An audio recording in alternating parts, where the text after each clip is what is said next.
Ruang untuk meraih publicity percuma. Populis. Dia memang populis. Tetapi kalau masalah air di Kedah pun, di Kelantan dah tak selesai, di Kedah pun bertambah parah. Dan nak raya pun keadaan menjadi lebih teruk.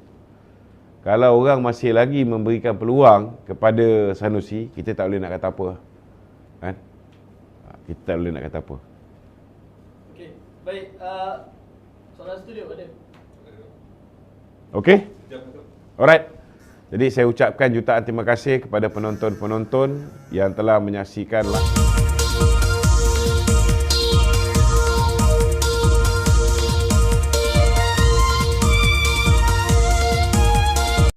Tekan butang subscribe, like dan aktifkan lonceng. Ahli-ahli Bersatu dan juga PAS ni kan, di mana PAS mahukan calon daripada PAS tapi dinafikan oleh Bersatu. Pandangan tu?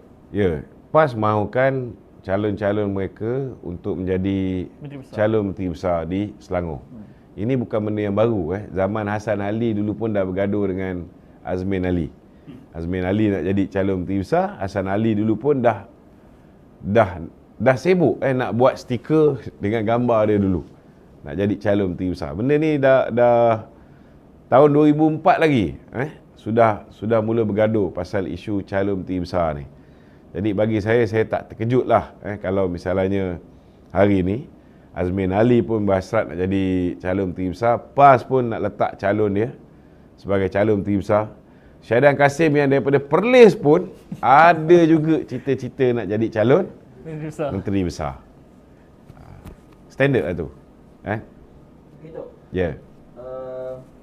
Adakah strategi PAS nak meletakkan calon Menteri Besar daripada PAS itu adalah strategi Azmin Ali? Seperti yang kita tahu sebelum ni, ketika krisis Pakatan Rakyat, PAS lah yang telah menyelamatkan kedudukan Azmin Ali sebagai Menteri Besar Selangor.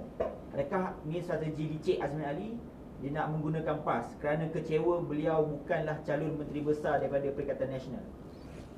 Tak ada apa yang mustahil. Azmin sebagai seorang yang banyak duit, dia boleh beli sokongan.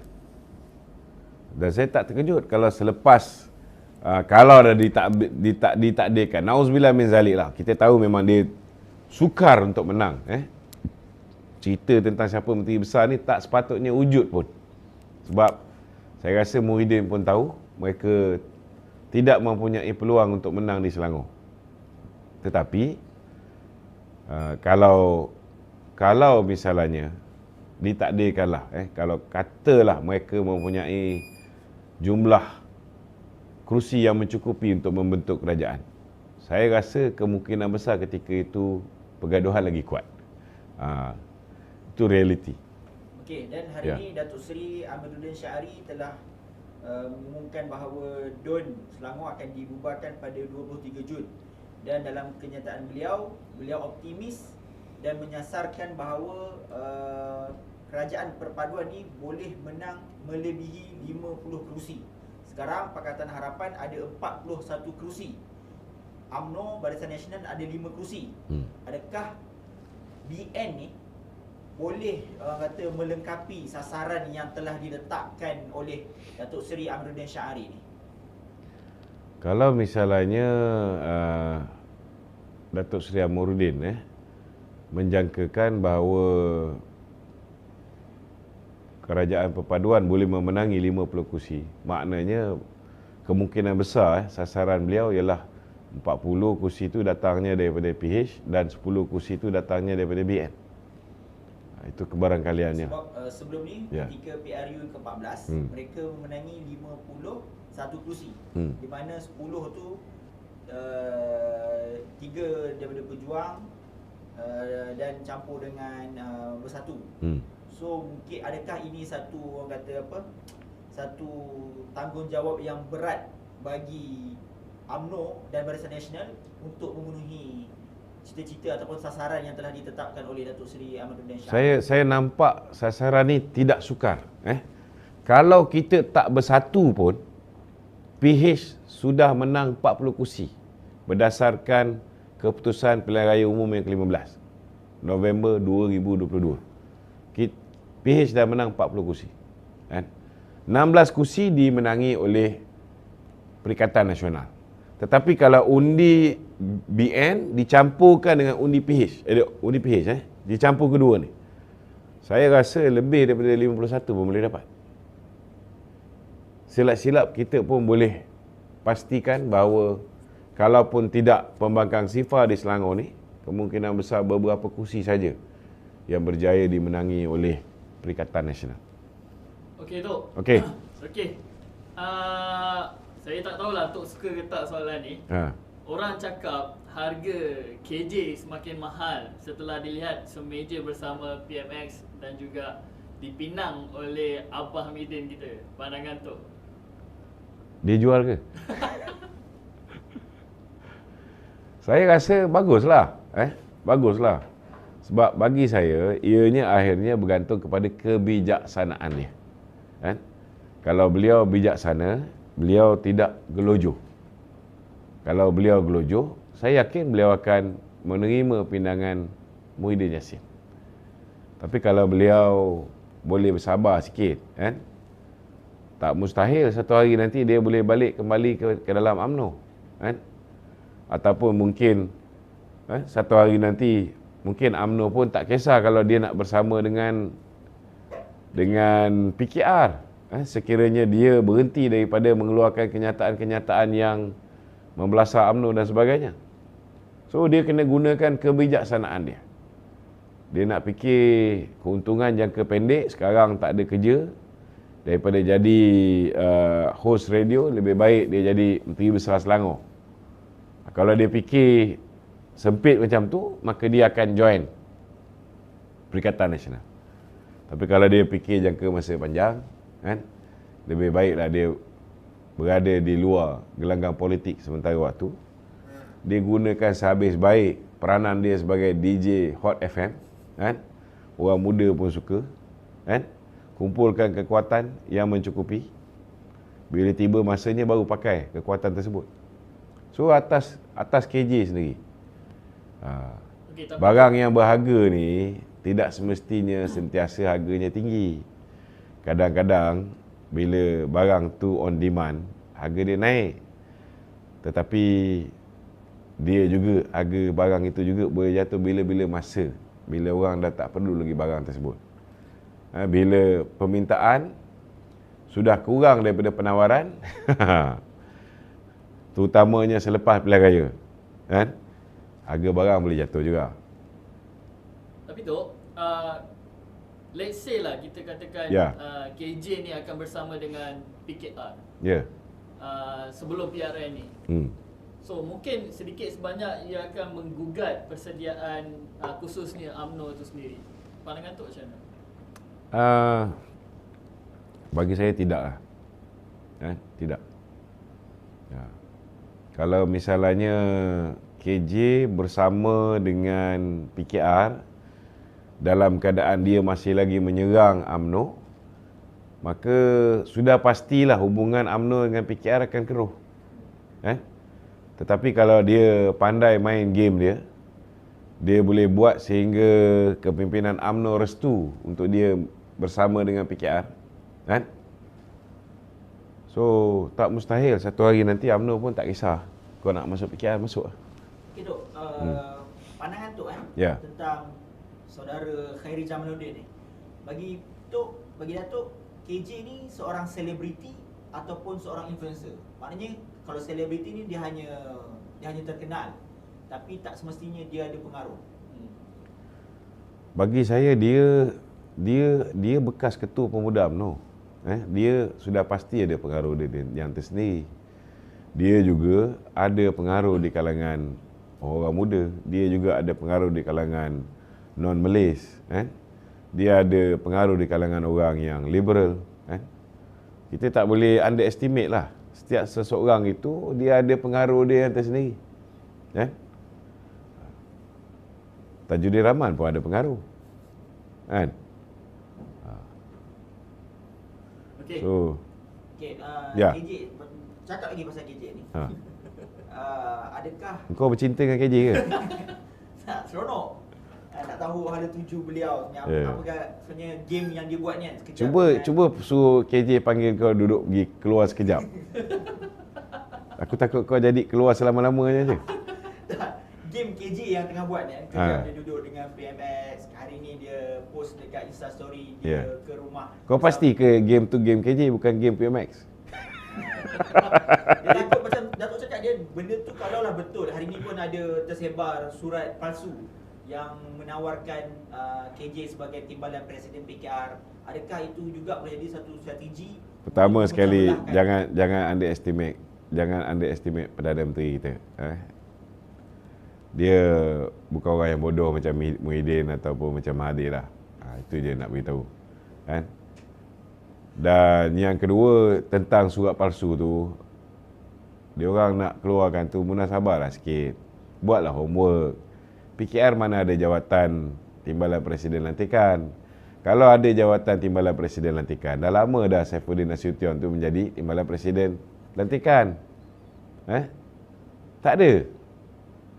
Bila dulu Azmin Ali lawan dengan Rafizi, Rafizi kalah. Kalau ada jawatan timbalan Presiden lantikan, Rafizi dah jadi timbalan Presiden lantikan. Tak ada. Naik Presiden lantikan ada.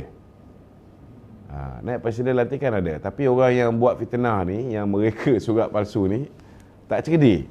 Kan? Tak pandai. Sama jugalah ada setengah-setengah manusia mengeluarkan kenyataan. Kononnya kenyataan tu dibuat oleh saya. Tapi dia letak situ Datuk Seri Lokman Adam. Kita baru Datuk, belum Datuk Seri. Betul tak?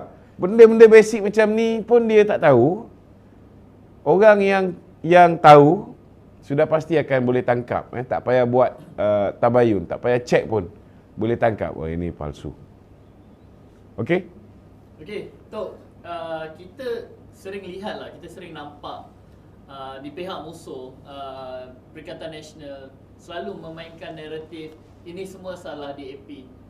Islam Melayu akan terancam. Lebih-lebih lagi bila ada Tuan Guru Anwar Musa mengatakan yang Islam Melayu akan terancam di bawah kepimpinan Kerajaan Perpaduan bila ada DAP. So mungkin Tok boleh komen sikit berkenaan ni. Terancam macam mana? Kalau zaman DAP bersama dengan Bersatu, memang betul DAP menguasai Bersatu. Memang DAP tidak dapat dikawal oleh Bersatu. Zaman PAS bersama dengan DAP juga lebih dominan daripada PAS. Tetapi setakat hari ini, alhamdulillah, kita tak tengok kawan-kawan daripada DAP mengeluarkan kenyataan-kenyataan yang boleh menguris hati orang Islam. Kita tak nafikan ada loose gun, macam Hassan Karim. Hassan Karim daripada PKR. Tetapi kadang-kadang kenyataan yang dia keluarkan menghina Kebawah-Duli Tuanku Sultan Johor melampau. Itu saya tunggulah bila masa pihak polis Jabatan Siasatan Jenayah Terkelas takkan membiarkan saja Hassan Karim mengeluarkan kenyataan yang menghina Kebawah-Duli Tuanku Sultan Johor. Sultan saya tu, yang main-main. Sama juga kenyataan yang dikeluarkan oleh Ramasamy berhubung dengan jumlah penjawat awam. Itu pendapat peribadi dia, bukannya pendapat DAP. Dan beliau telah pun diberikan amaran oleh saudara Anthony Low, Susago. Hari ni pula kita tengok gerakan pun ikut tune Ramasamy. Ini orang-orang yang buat kata orang tu, bagi saya lah, geng-geng kemah besar lah, geng-geng yang kiblat dia Mahathir. Orang yang tak boleh terima Datuk Seri Anwar ni sebagai Perdana Menteri. Macam Ramasamy mungkin dia risau kalau kerjasama dengan UMNO ni akhirnya akan menyebabkan mungkin wakil rakyat daripada UMNO akan menjadi timbalan Ketua Menteri di Pulau Pinang. Jadi dia nak jadi apa? So atas dasar itulah mungkin kita tengok dia terus-menerus mengeluarkan kenyataan. Tapi sekarang pun dah berhenti dah. Dah lama dah Ramasamy tak keluar kenyataan-kenyataan pelik. Jadi bagi saya, Anwar Musa pun dulu ketika dia bersama dengan UMNO, dia sendiri cakap UMNO ni kena bersifat inklusif. Kalau perlu kita kerjasama dengan PKR, kita kerjasama dengan PKR. Kalau perlu kita kerjasama dengan DAP, why not? Ini ayat Anwar Musa dulu. Dulu dia tak ada masalah pun nak kerjasama dengan DAP. Malah bersatu dengan PAS dah lama lagi bekerjasama dengan DAP. Tak ada masalah. Tetapi bila kita bekerjasama dengan DAP, yang mereka bimbang, takut, bila kita bekerjasama dengan DAP, apa yang berlaku zaman PAS bekerjasama dengan DAP, zaman Bersatu bekerjasama dengan DAP, tak berlaku zaman UMNO bekerjasama dengan DAP. Dan ini tak menguntungkan mereka. Mereka nak jadikan modal untuk buat orang Melayu marah. Tak ada. Itu sebab hari ini serangan-serangan yang dilakukan ke atas DAP oleh PAS ialah kerana mereka risau, takut 4 tahun setengah daripada sekarang, mungkin untuk pilihan raya di 6 buah negeri ni, mereka masih boleh main isu agama, menakut-nakutkan orang Melayu berhubung dengan mungkin kehilangan maruah Melayu, kehilangan hak orang Melayu dan sebagainya. Tetapi kalau 4 tahun setengah lagi, orang tengok, pada pilihan raya umum yang ke-16, orang tengok, okey pula. Bila PAS, bila DAP ni bersama dengan UMNO, Alhamdulillah, mereka saling menghormati apa yang terkandung di dalam Perlembagaan Persekutuan. Jadi orang PAS ni, orang Bersatu takut orang Melayu akhirnya boleh terima kehadiran DAP bersama dengan UMNO. Yang ini yang mereka takut. Kalau ini berlaku, maka seperti mana yang saya sebut banyak kali, ianya akan menjadi satu formula menang-menang, win-win situation. UMNO tidak lagi perlu takut untuk bertanding di mana saja UMNO nak bertanding. UMNO boleh bertanding di bandar, UMNO boleh bertanding di luar bandar, UMNO boleh bertanding di tempat-tempat yang ada ramai pengundi bukan Melayu juga. Macam sebelum ni, kita hanya bertanding di kursi yang hanya ada pengundi Melayu yang tinggi. Sama juga, PH juga dah tak perlu takut nak bertanding di kawasan yang mempunyai pengundi Melayu yang tinggi. Mereka boleh bertanding di mana saja. Di bandar ke, di kampung ke, di kawasan bukan Melayu ke, mereka tetap boleh menang. Yang ini yang ditakuti oleh musuh-musuh kita. Jadi kita janganlah termakan perangkap dengan fitnah-fitnah kata, Islam terancam. Semenjak kita bersama dengan DAP 6 bulan, 7 bulan ni, berapa orang Islam yang telah dimurtadkan oleh DAP? Berapa ramai raja-raja Melayu telah turun tahta? Ada? Tak ada. Zaman Mahathir ada. Tak pernah seorang Kebawah-Duli Tuanku yang di-Pertuan Agong baru 2 tahun jadi agung, last kali dia terpaksa letak jawatan. Bukan pelabur je lari zaman Mahathir ni, dengan agung pun lari. Zaman sekarang Alhamdulillah Kebawah-Duli Tuanku okey. Kita tengok, adakah kedudukan bahasa Melayu ni rosak? Alhamdulillah. Tidak dengar lagi perkara-perkara yang berhubung pengabaian kedudukan bahasa Melayu sebagai bahasa kebangsaan. Tak ada. Yang jadi isu mungkin satu jalan, meletakkan nama YB Jalan Temiang bertukar menjadi Jalan Chiang Mai Hin, pengasas DAP. Berapa ribu jalan dekat negara ni kita letak atas nama bekas pemimpin UMNO, tak ada masalah. Takkan satu nak bagi nama pengasas DAP yang dah meninggal dunia, dah mati pun, takkan itu nak dijadikan isu. Setiap parti ada perjuangan dia. Setidak-tidaknya dia nak juga nama pengasas dia ada pada satu jalan. Seluruh Malaysia ni nama pengasas dia ada pada satu jalan. Tetapi nama pemimpin UMNO, saya rasa beribu jalan ada nama orang Melayu. Betul tak? So, logik lah sikit. Kita ni masyarakat majmuk. Kita duduk dalam sebuah negara. Kalau nak kata kedudukan Islam tergugat, saya rasa setiap minggu Yang Amat Berhormat Perdana Menteri menjalankan program dia bersama dengan para ulama seluruh dunia datang ke sini, melalui program-program Malaysia Madaninya, berapa banyak program-program pengisian tentang hak ehwal Islam. Kita tengok bukan setakat Perdana Menteri memainkan peranan ni, kita tengok Datuk Seri Zahid Hamidi, Timbalan Perdana Menteri juga memainkan peranan dia dalam pertemuan hufaz, 23,000 orang para hufaz. Hari ni pun kita nak jadikan tadika kemas tu pun ada silibus hafazan Al-Quran. Adakah Islam terancam? Yang terancam pasti. Tadika pasti. Selepas ni orang nak pastikan anak dia dapat didikan Islam, tak semestinya pergi ke pasti. Kalau dah hantar pergi pasti, rosak anak-anak kita. Daripada tadika lagi diajar, dididik untuk membenci kerajaan. Lepas ni dah boleh hantar anak keluar daripada tadika kemas, dah boleh baca Quran, ada kelas hafazan dan sebagainya. So banyak lagi usaha-usaha yang dilakukan. Malah kalau dulu orang cakap macam-macam pasal Datuk Seri Anwar, kita jangan lupa salah satu sebab kenapa umat Islam dalam negara ini faham tentang Islam ialah agenda Islamisasi yang dibawa oleh Datuk Seri Anwar ketika dia menjadi Menteri Pelajaran. Pendidikan agama Islam, Universiti Islam antarabangsa.